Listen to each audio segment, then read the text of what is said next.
অনেক তো হলো আলুর চিপস।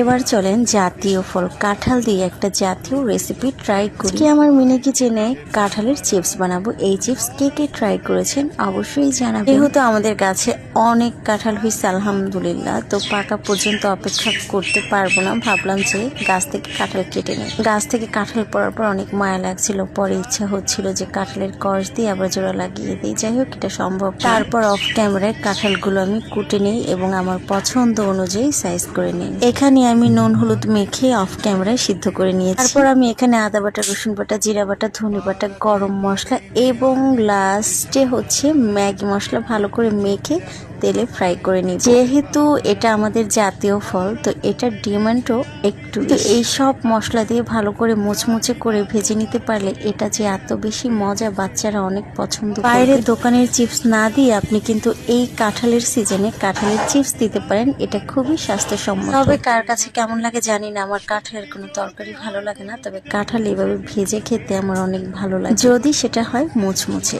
বাচ্চাদের যদি এভাবে করে কাঁঠালের চিপস বানিয়ে দেন, খাওয়ার পর আবারও বায়না করবে। এটা যে এত বেশি ক্রিস্পি, এত মজা, এবং আমি একটু স্পাইসি করে ভেজেছি কারণ এসব জিনিস একটু ঝাল ঝাল ভালো লাগে। যদি বাচ্চাদের জন্য করেন তবে ঝালটা একটু কমিয়ে দিবেন। ব্যাস, তৈরি হয়ে গেল আমার মুচমুচে কাঁঠাল চিপস। সেও যেমন স্মার্ট, খেতেও কিন্তু সলিড স্বাদ। কাঁঠালের সিজন আর কাঁঠাল দিয়ে হাজার রকম রেসিপি হবে না, সেটা তো হতেই পারে না, বিকজ আমরা বাঙালি। আমরা কাঁঠাল দিয়ে অনেক রকম রেসিপি করতে পারি, যেমন কাঁঠালের বার্গার, কাঁঠালের সেমাই, কাঁঠালের পায়েস, কাঁঠালের ভর্তা।